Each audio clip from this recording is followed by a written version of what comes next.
Hi, thank you for joining me. I'm Lynda Lamp, and I'm here to do a live Q&A session about anything that you'd like. Um, I have been reading my book, Walking Through Your Walls, Loving Yourself and Everyone Else. It's volume 1 of a handbook called Humanity's Handbook for Living Consciously in the 21st Century. And I entertain questions on that material, but I'll also answer questions on anything else pertaining to life that you might want to ask. I did have some questions, or a question or two submitted.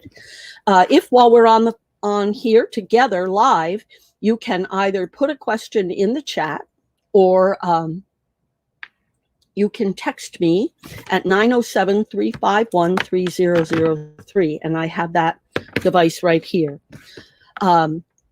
One thing that we talked about on Sunday when I was doing the reading from the Halls of History was that we would talk about the difference between BC, AD, BCE, and CE.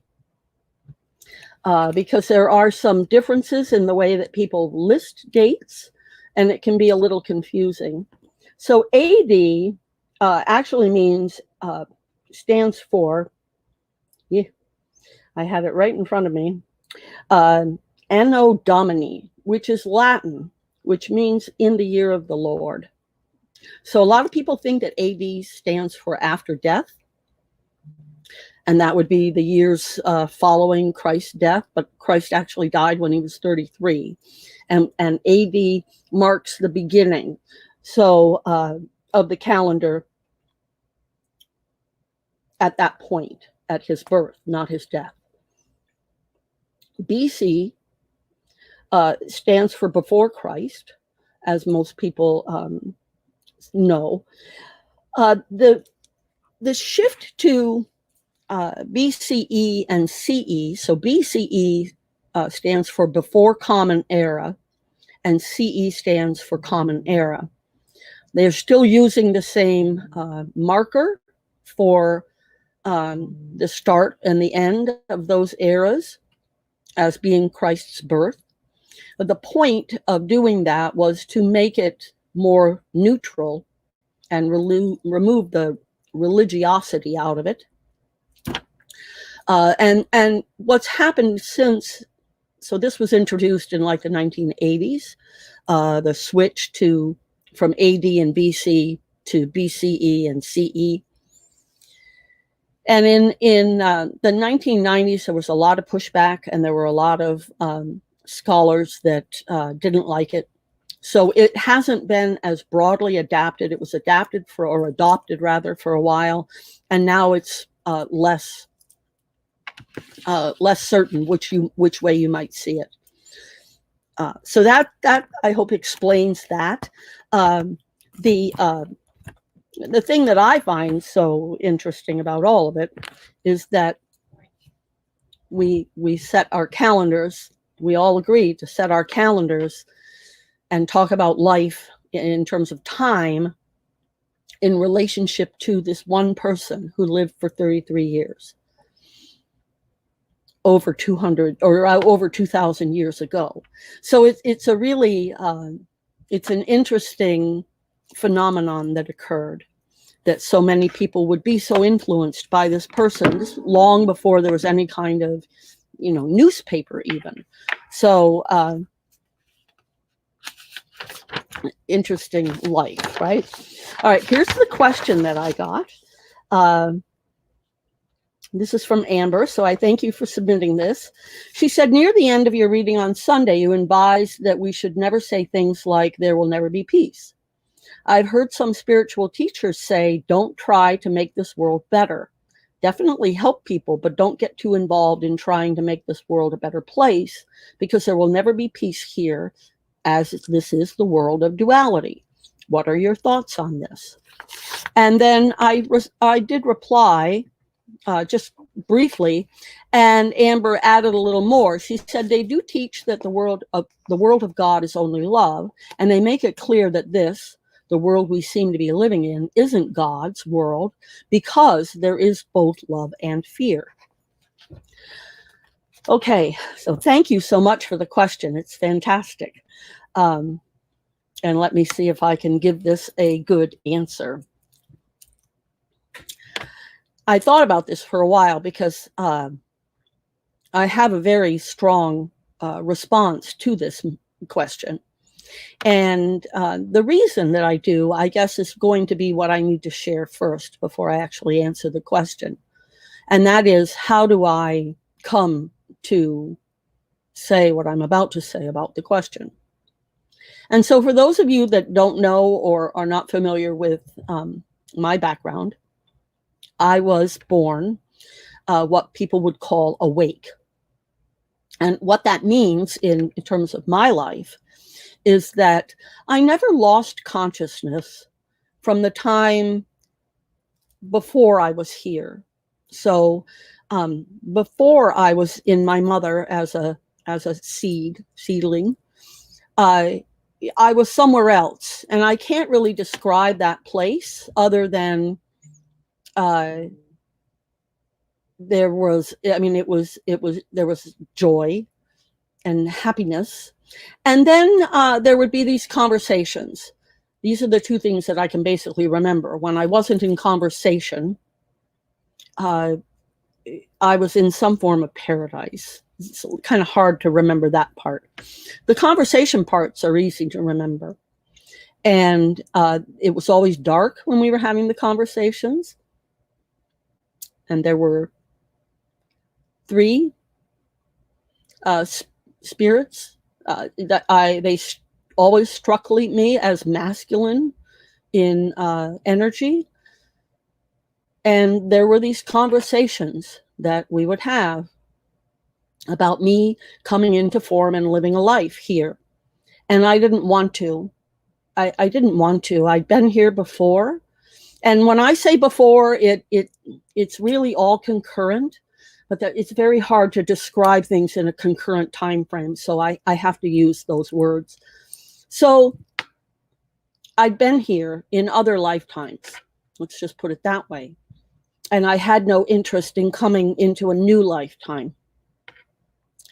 And for some reason, this was something that these people, these spirits, these energies insisted that it was necessary. It was something really important to do here. And I was the person to do it. I had the particular skills or whatever it was. I don't know. And there was an insistence. I remember that, a very strong insistence. And I didn't want to go. And I don't know how long these conversations went on for, but in my mind, in my memories, it seems like they went on for a long time.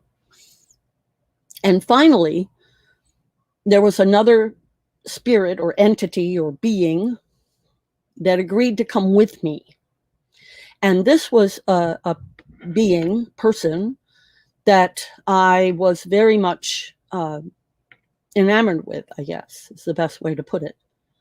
And so coming into life, form, into this world, into the 3D dimension, to be with that person was what changed my mind. It was, that was the draw. I just wanted to find that person once I got here. I skip ahead. So anyway, so I agreed. I agreed to come into form because this other person agreed that they would come into form with me and be there with me and help me with whatever this thing is I'm supposed to do. So the next thing I knew, I'm in my mother. And then, I'm born, and then I'm growing up. And the thing that's different about me than most people, and I do know people that have memories similar to this, so I'm not the only one at this point. I went through over 60 years of my life not knowing anybody else that had memories like this, but I actually know somebody. She works for me. It's the most amazing thing that we found each other, but that's probably why we found each other, right? So anyway, I never lost those memories. And because of that, I can answer this question in a very firm and confident way, because I know that this is God's world, right? I know none of this would be here if it were not for our collective desire for it to be here, for us to participate, for us to come into form. And we haven't gotten to this section yet in the book, but in this book there is a chapter, I believe, I call it the grief of gravity in my mind, but I'm trying, it's called Grappling with Gravity. So certain physicists will laugh me out of the room, and I don't care. I believe it is my, in my core being belief, not in my head, but in my core experience, it is my belief that when we created this 3D realm in order to come to this beautiful playground to play here in 3D, there was an unintended consequence of gravity, right? Created it, things don't stay here, right? Put something on this planet, woo, off it goes. So we needed something. We needed a force. We needed something to keep things on this planet if we were going to come have this playground. Hence, gravity. The problem with gravity is that if you go back to when we were talking about the toroidal energy pattern around each thing and the earth and the universe, like these toroidal patterns exist around all forms, right? And it's all supposed to be connected, energetically connected.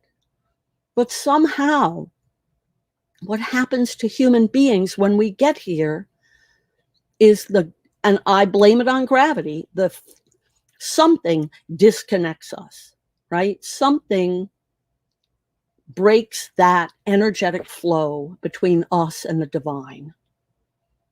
And I believe it's because we're being pulled on to be kept here.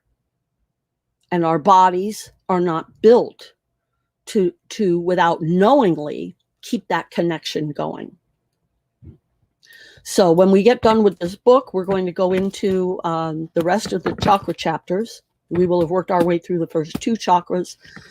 I will then take you through a whole process of the other chakras, and you'll learn some techniques for connecting yourself back to that energetic toroidal pattern of energy that exists around Earth, which then connects us to the universe. So this is God's world. There isn't anything that exists in form that isn't of divinity. There isn't anything. And the other thing to realize is that it's all consciousness. Consciousness permeates everything. Because again, if you haven't been to every meeting or reading, you might not have this fresh in your mind. Nothing is solid. Nothing is solid. Everything's moving. Everything you see is an actual illusion. So in that world, it's all consciousness, because we're all made of the same thing. These unique differences are for appearance's sake only. They mean nothing.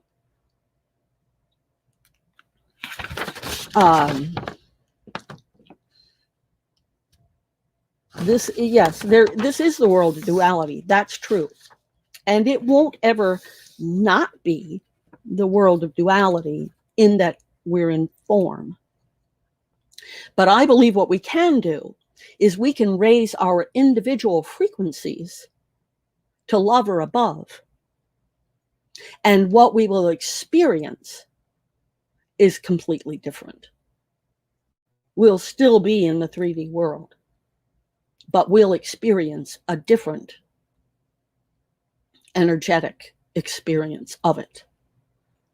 So fear, remember, if we go back to the David Hawkins scale, fear, guilt, anger are all in the 2 to 300 range, right? 0 to 500. Everything below that is of a frequency that you probably want to stay away from if you can. And it's not a matter of, oh, don't get angry. Don't allow yourself to be angry. It's a matter of learning how to process our anger and process our emotions so that we are in flow. One of the biggest gifts I was ever given was the message that cancer can be a physical manifestation of pain. And pain being anger, grief, any kind of emotional distraught that you're feeling. It can metastasize in a physical way if you don't know how to let it go, if you don't know how to process it, allow it, and then, work it out. So now we're at 15 minutes after, and I've answered the only other question I have. So I wonder what more people would like to hear about, or what other questions maybe have come up. Let me check and see if anybody's sent one in via the phone. And don't forget, if you want to ask a question and you don't want to sit with the keyboard, if you have your phone, you could just dictate your question into your texting message and send it that way. I know there was somebody that was saying last week that they were having a hard time with the keyboard, but that the idea of dictating it might be an easier way to input their message. So I don't see nothing's come in. And I'm wondering, I see Amber, I'm wondering if you have any follow-up to your question, if there's anything more now that I've attempted to answer it.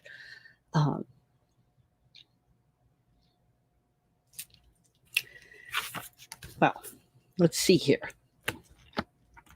Somebody better give me something to talk about. Oh, yes. Okay, good. Yay. Amber does have a question. Let's see. Yes, I spoke of it being dark.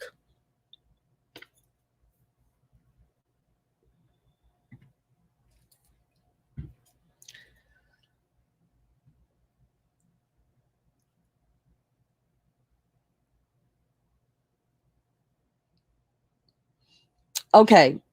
Yeah. So I keep hearing that it's always light. Yes. So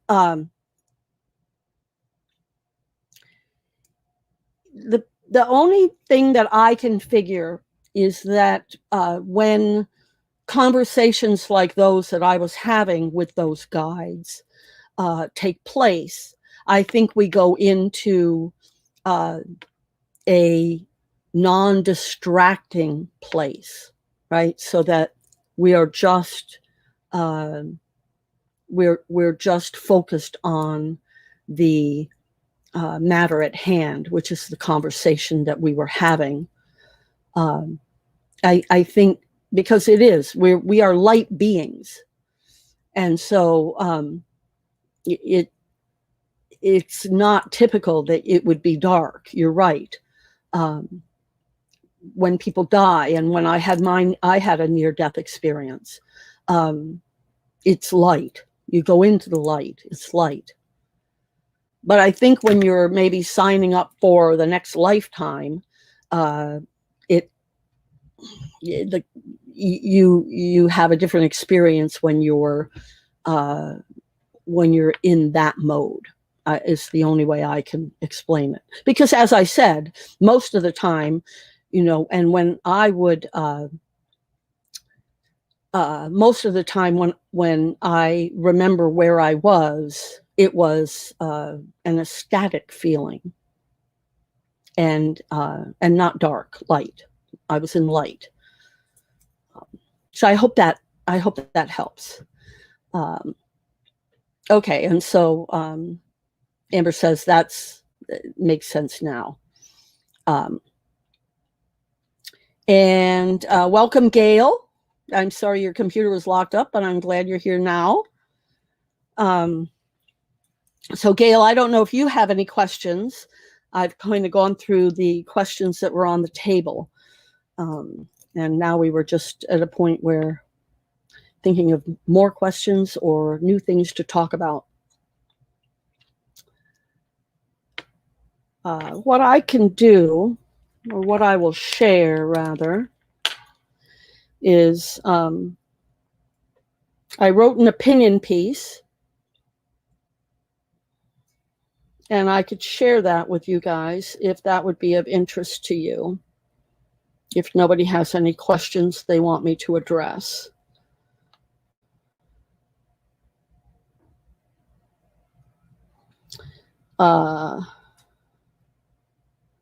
Let's see.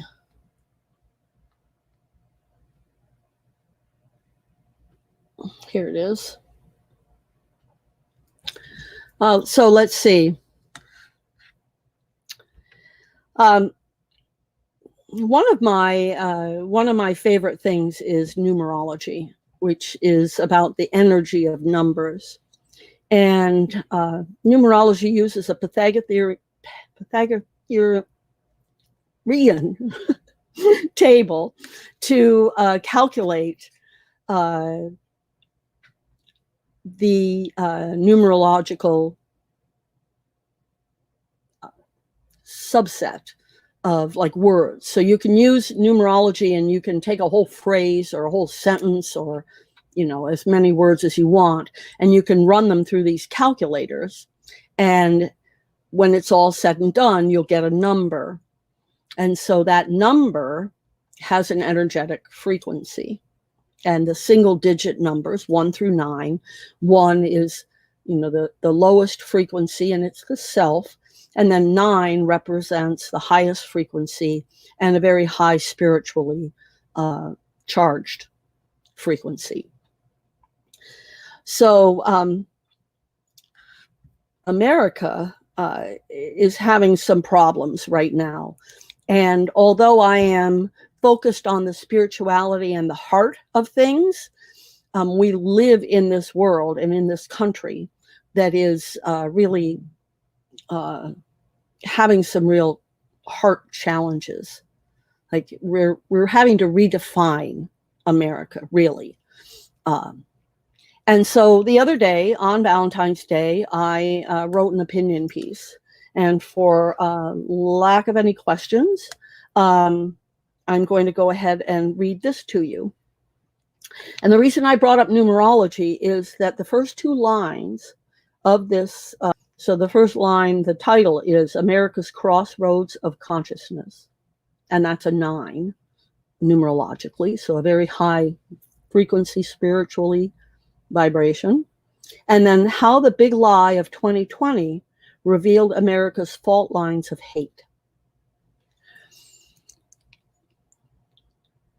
So I actually wrote this, it wasn't Valentine's Day, it was the 13th. Today is the saddest day in America's history thus far. I'm not trying to be dramatic. This sadness isn't about death, which is what we as a country typically rally round. This sadness goes deep to our core, our country's foundation, and it harkens to what the future may look like if left unaddressed. We are a divided country. We really always have been. But today I feel the chasm wide open, wider than the Grand Canyon, more expansive than our width or breadth. But this chasm isn't a 50-50 split. The chasm from today, from what I can tell, is close to an 80-20 split. I believe approximately 80% of Americans believe what happened today was blasphemy against our country. These feelings are regardless of political affiliation. These feelings are across the spectrum of Americans. Most people are bewildered how we arrived at this place and time. What's happened to us? Even more urgently, what's happened to us? How did we get here? Many are asking. Even more urgently, we need to know what happens next. Here's my take. We now know that racism is systemic. in America's foundations and institutions. It's called white supremacy, and people in our government, military, and police believe in it. People who believe in it, in white power, are behind the insurrection and the big lie. We must root out racism and white supremacy and reform and repair our government and our psyches. We now know that many people among our elected officials, military and police, believe in certifiably insane and patently false beliefs. We must find a way to break the hold those illusions have over those people. We now know that many of the senators who failed to vote to convict are guilty themselves. They voted to protect themselves, regardless of the risk to America. We must pass whatever laws or legislation necessary to keep situations like this from ever happening again. I'm not suggesting this along political lines, but along the lines of values, honesty, truth, transparency. Being in government is about being in service to your country and its citizens, not to yourself. We now know that people who claim Christian affiliations can be amongst the most hateful walking among us. We must restore the separation of church and state and call out all religions and policies that promote hate of any kind. We can now see that the funding cuts to public education for decades have left us with an ignorant and easily manipulated populace. Most are unskilled in critical thinking and lack vital life processing skills, including handling their emotions. We must invest in our people and enrich their lives through education, health, and emotional wellness. We now know that our founding fathers had some good ideas. The framework we're currently operating under is fragile, much too fragile. We must take immediate action to pass whatever legislation or laws are necessary to keep a similar insurrection attempt from happening in the future. We now know that many police policies work against their communities of color, poor, LGBTQ, and mentally challenged. We must reimagine our police departments into departments of community services. Law enforcement is only one element of a broader network of compassion. We now know that the removal of the Fairness Doctrine in 1987 was extremely detrimental to America. Initially passed in 1947, it required holders of broadcasting licenses to present controversial issues of public importance. They must do so in a manner that was honest, equitable, and balanced.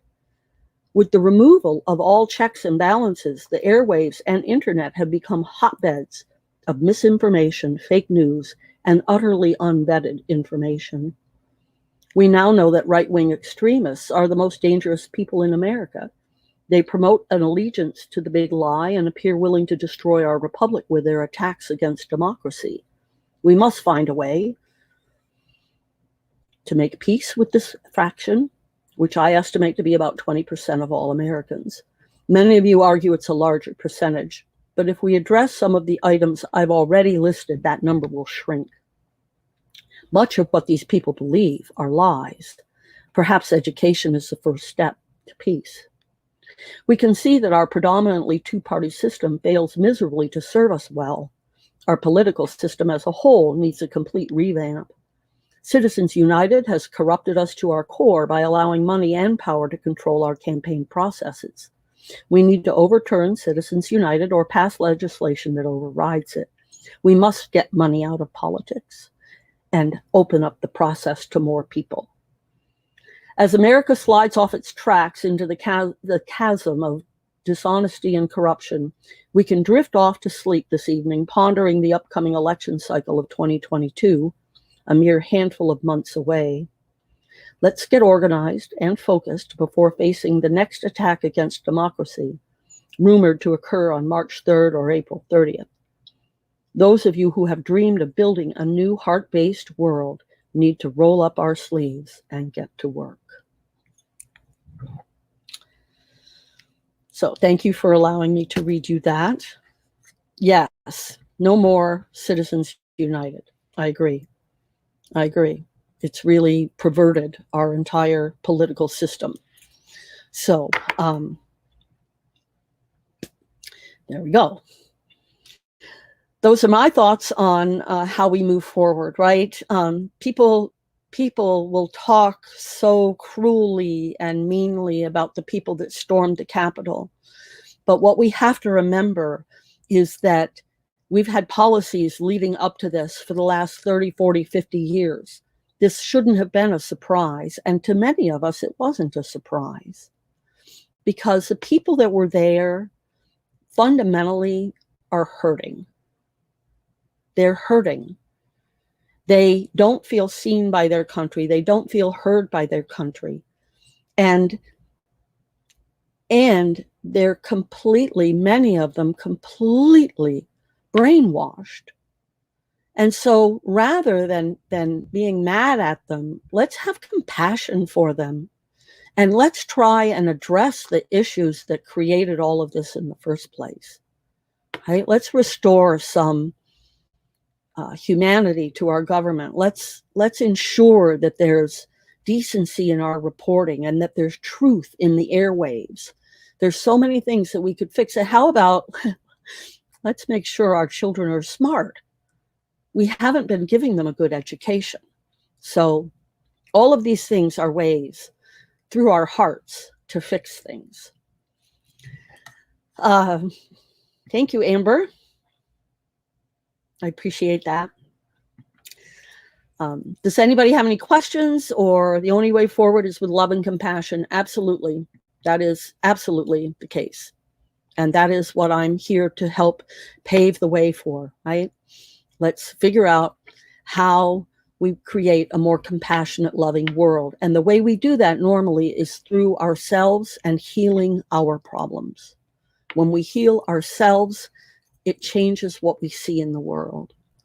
And so that's what I am here for.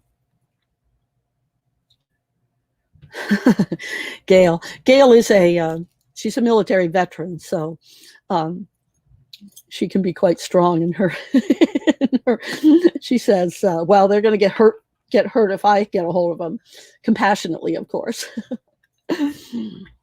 But that is this is the thing. This is the thing that makes it so important that we learn about ourselves and what's going on here, and understanding that we're not victims. Everybody signed up for this, whether you remember it or not, right? My gift is that I remember it so that I can help everybody else realize, oh, I signed up for this. It's a completely different idea than if you're like, I didn't ask to come here. Well, you wouldn't be here if you hadn't. So here we are. It takes that whole victimhood out of it right away. But, we talk about conspiracy theories. The biggest conspiracy in the world is that we're not taught anything about this world when we get here. Parents aren't sitting down with their children and going, hey, this is a 3D illusion you're living in, and you're really divinity in form. It's just not happening, not at the scale it needs to. And that's the shift we're in. And so if you're alive in this world right now, you should be pretty excited to be here and be a part of this shift that's happening. Right. Good, Amber. No, we're not victims of the world we see. Exactly. But there are a lot of people that believe that they are victims of some kind. And when we're children, here's the thing. When we're children, in many of us have experienced, we are victims. We're victims of all kinds of things that go and happen when we're little. And without the help to process that and work through those emotions and those experiences, we grow up with a chip on our shoulder. That's kind of where that comes from, that saying.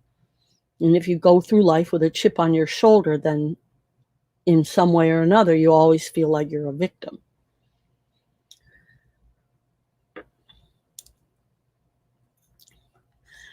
Well, let's see. What more can we talk about? Gail, have you got a question at all? Or let me check the phone and see if any texts have come in. No, I don't see any text questions. Let me check email. And I don't see any new questions.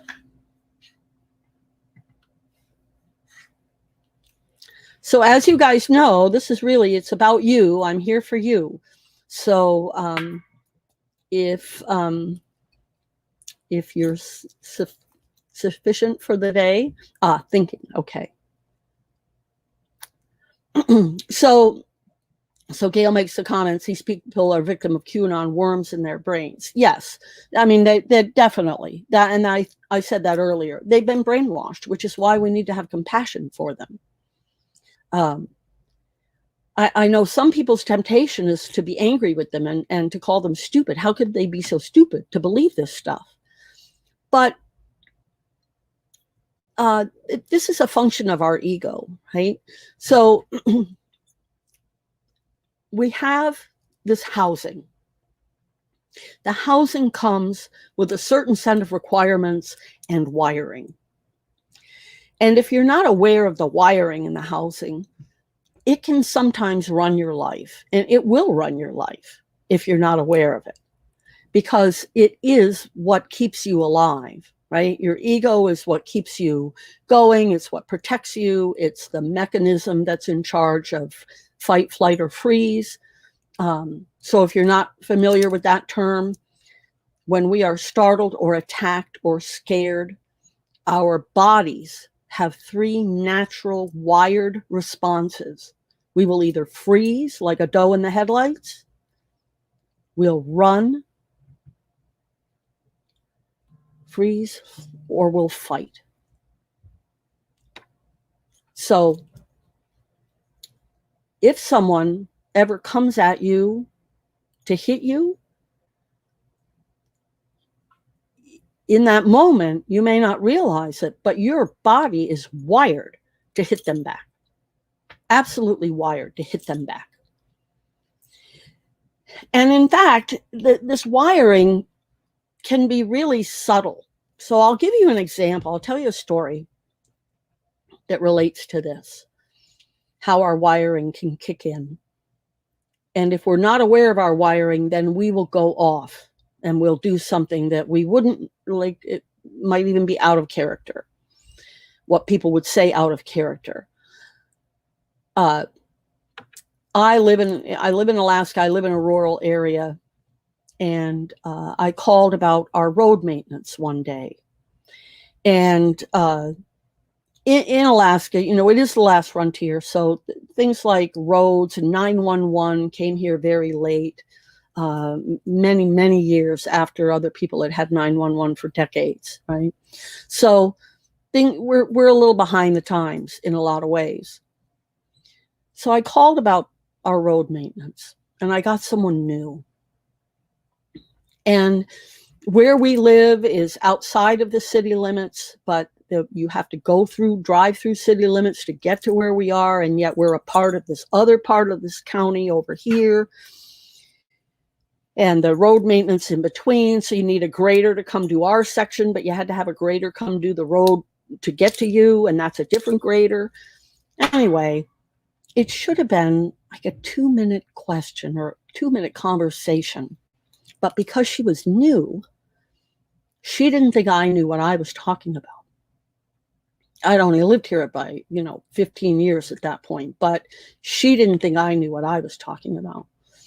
So the conversation ended up taking about, I want to say 30 minutes. But what I noticed at about the 20-minute mark was my body was mad. I could feel myself getting mad to the point where I wanted to just reach through the phone and poke her in the eyes or strangle her or something. I just was like, all of a sudden, and the feelings just came over me. And I'm sitting here on the phone because that's not my, I'm not a physical person way. I'm not an angry person. I don't have a lot of buried emotions that I haven't processed. it was fascinating to watch what my body was doing. I mean, in my mind, I'm sitting here like in observatory mode here, observation mode. What is going on? And it was beautiful because it's just a perfect example of how our bodies have their own agenda. And had I not been aware of that, I would have started yelling at her. I would have gotten nasty with her. I would have, potentially called her names, said she was stupid. But because I was aware of what was happening, I was able to avoid all of that. And it's a perfect example of the way we get. And people can get into that state of agitation. And if they never know what triggered them into that state of agitation, that they've pretty much lost control of themselves. Let's see. I see some. Okay, how do we help QAnon people? It is a good question.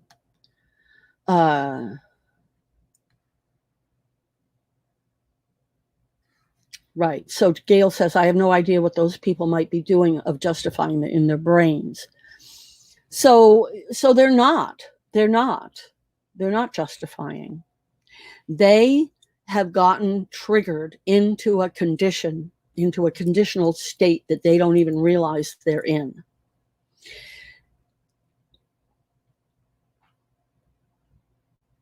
Right. So what triggered the agitation, it probably has been building for many, many years.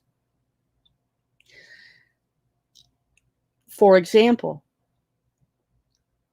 what I observe is that a lot of those people that appeared at the Capitol or at the Capitol in Michigan during the summer, they tend to fall into the category of white supremacists. And this is the piece that we can't avoid our hypocrisy anymore. We are a white supremacist country. That's how we were founded. It's built into our institutions. It's built into many of our laws. And so this is why it's so critical that we really have compassion and not judgment for these people, because they're afraid. What they see is a world that is no longer white in America. They're afraid. Now, we may all think that they don't have any business being afraid. That doesn't change it for them, right? That doesn't change it. They're afraid. And when people are afraid, they attack. I'll share another example of how our bodies and can take over. When I drive to Anchorage, it's a 120, 30-mile drive. And I'm leaving a town of maybe a couple thousand people, and I'm going to a town of maybe 250,000 people. And in between, I'm passing through one tiny town of maybe 50 people. So there's not a lot going on, right? A lot of wilderness. And I spend my time really, to me, it's a cathedral. The beautiful nature that I get to drive through when I take those drives, it is. It's like being in church for me. And I spend the time listening to, uplifting things on the way up, and on the way back, I spend it listening to inspirational music. So I'm on my way back. I'm singing my inspirational music. I'm in the middle of nowhere. It's dark. I don't usually drive at night in the dark because in Alaska, you've never seen dark like you've seen dark here. But for some reason, it's dark, and I'm late getting home, and so I'm on the highway. And I'm happy. I'm happy, and I'm singing, and everything is beautiful. And all of a sudden, this car comes up behind me in a hurry. Right? So we're in a double fine zone. I think we're in a 45-mile zone. And this guy comes right up on my rear end. And so I do what I normally would do, which is I usually just drift over to the shoulder, let them go by, and then I drift on back out. And it's no big deal. And what I discovered is that I'm pulling over, and I'm actually stopping. And this car goes past me. And the wave of energy that came over me, I became very aware of what I wanted to do. And what I wanted to do, what my body wanted to do, was get back out on the road, floor it, and get right up on that guy's with my bright lights on. I wanted to make his life miserable. Why? Well, all I can figure is that guy was pretty upset, right? He was in a hurry because he came up on me fast, and he sped past me, even though we're in a double fine zone. That was his energy. That was his energy that waved over me. And this feeling of I've been in some way hurt. He didn't hurt me. What is it? No skin off my nose for him to come up on my rear end and then pass me in a hurry. That's all on him, right? But my body, the cells of my body could feel that angst. And the reaction was the same as if someone had slapped me. You slap them back, right? And it's automatic. It's an automatic reaction. And that was what happened. And that's the state that these people are in. They're agitated. And then when they come together, they're agitating each other. And it feeds itself and makes itself bigger than it is for each one of them individually when they've come together. Okay, so let's see. What triggered the agitation? Conditional, right. And then, yes, fearful people attack. And so I have a phrase I use a lot. Hurt people hurt people. And that is a basic principle that if you were to adopt it into your life, it would help you greatly in processing these kinds of events. Because you can look through that lens and you can realize that in some way, these people are in pain, some form of emotional pain. And the trick is to not judge it, right? It's not for us to judge somebody else's pain.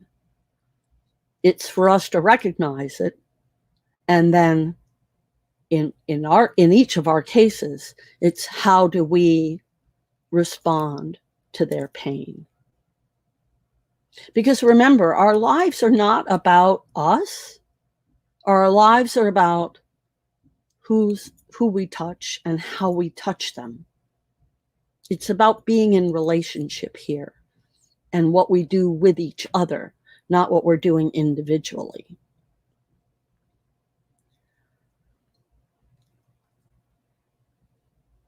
It's hard to remember their pain when they're acting out. Yes, it is.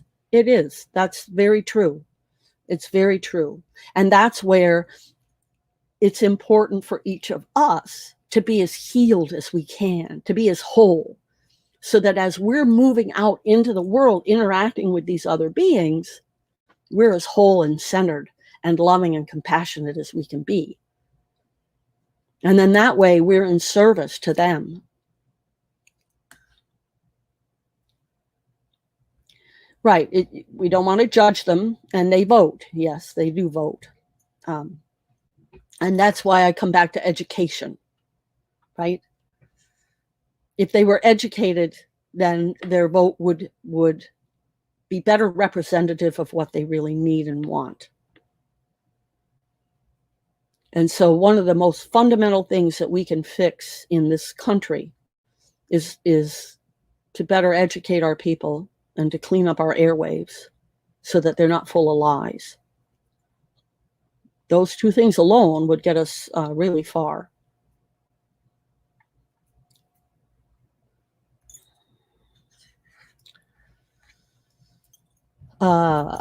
Okay, well, 10 minutes left if we stay till the hour.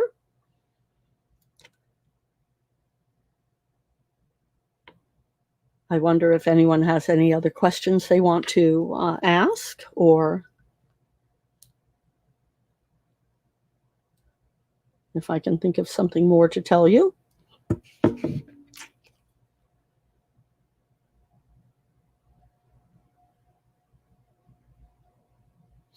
Okay, this is beautiful, Amber. Thank you. So Amber says, I was doing fine until a lady yelled at me for asking her to go the right way in the store. I forgot to see it was a call for love. Right. So, again, we want to remember Don Miguel Ruiz's 4 agreements. Always do your best. Be impeccable with your word. Don't make assumptions, and don't take things personally. So when a lady at the store yells at you, that's about the lady at the store. It's not about you. I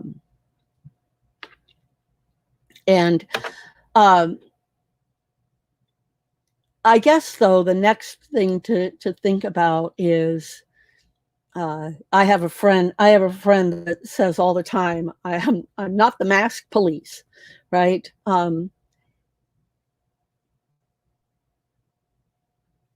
We need to really decide for ourselves how much we want to take on what other people are doing.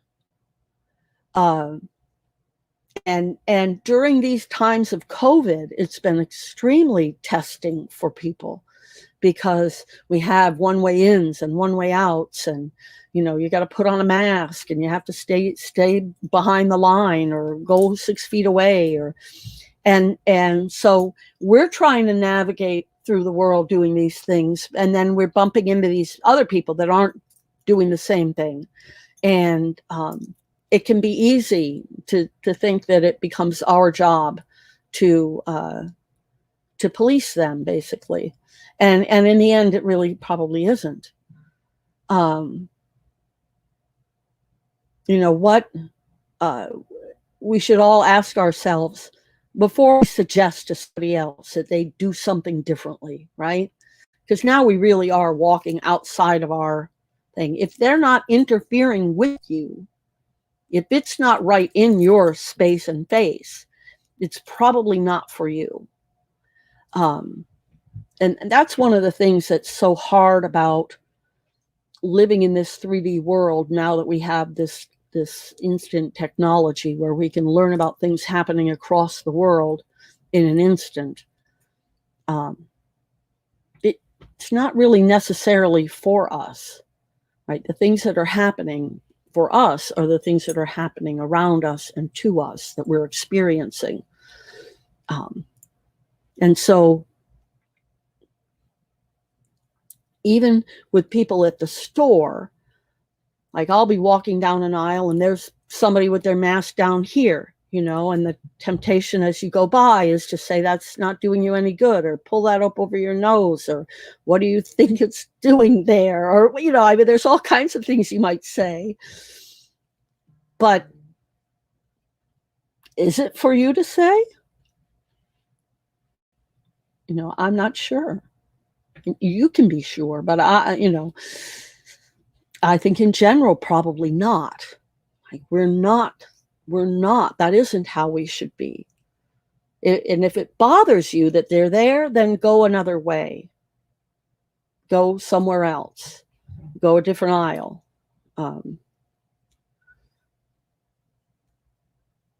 I don't know if that helps, but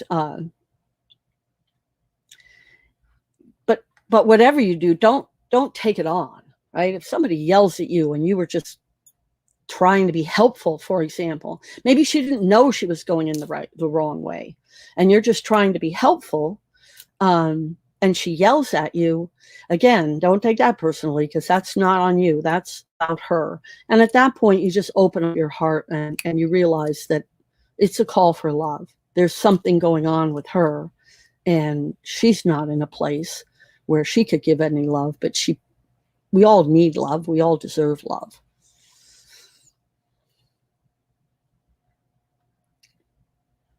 Right. No, and I don't think you need to defend yourself either.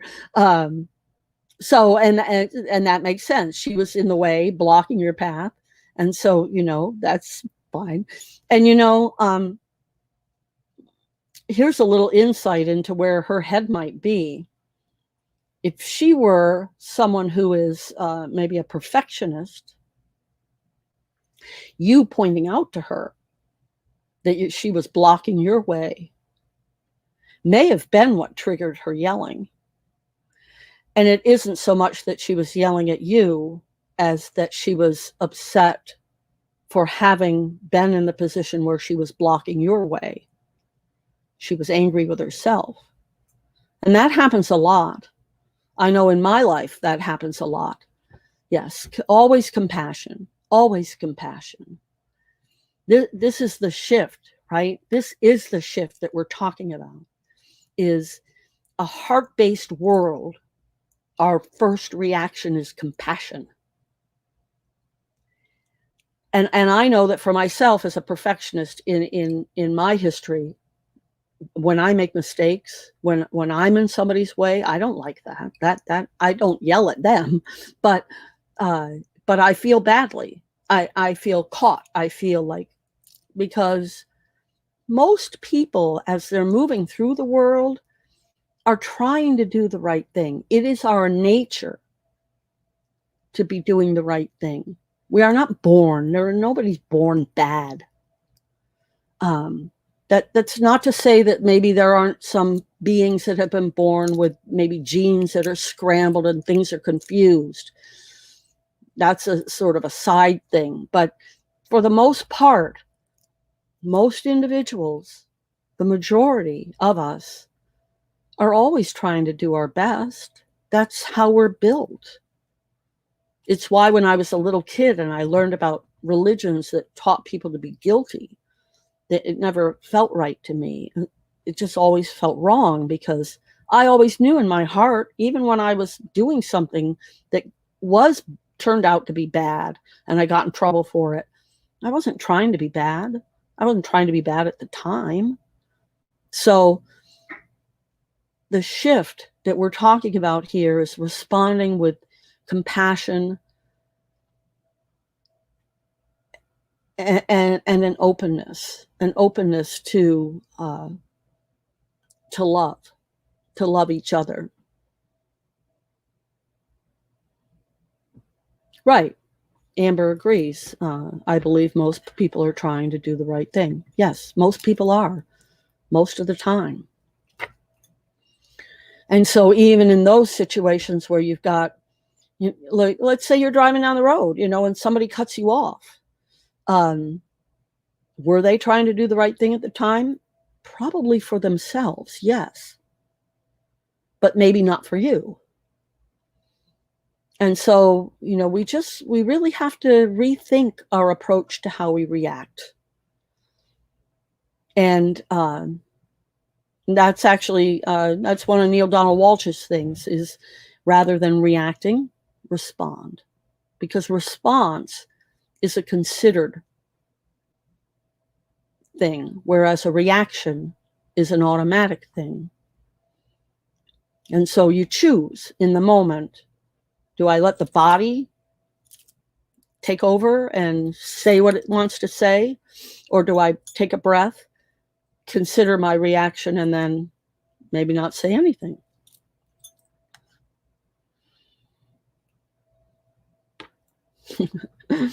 The girls are joking here. Okay. Well, we're about a minute out from the top of the hour. So I think this is probably a good space to wrap it up and say thank you. Thank you to Gail and Amber both for being here. It's fabulous. And to whoever else has joined. I know there are some other people watching from the counter, but I can't tell who they are if you don't make a comment. Yes, take a breath. take a breath. That's something that we're not taught, and we should be taught. We should be taught how to breathe, and we're not. And so we'll spend some time. I'll make a note. We'll spend some time talking about breathing during the next Q&A, because that's really a key point. So at this point, I think I'll say goodbye. Thank you so much. If you'd like to sign up so that you get an email newsletter from me when I do them, which isn't very often, so you don't have to worry about filling your mailbox, you can go to lyndalamp.shop to do that. Otherwise, you can, if you follow any of the channels where you found this material, you'll get notices for the next live stream. I'll read on Sunday at 1 Eastern or Alaska time, and we'll do the Q&A again next week at the same time here. Thank you again for being here. Thank you, Amber. Much love. Thank you, Gail. Take care to you both. Bye-bye.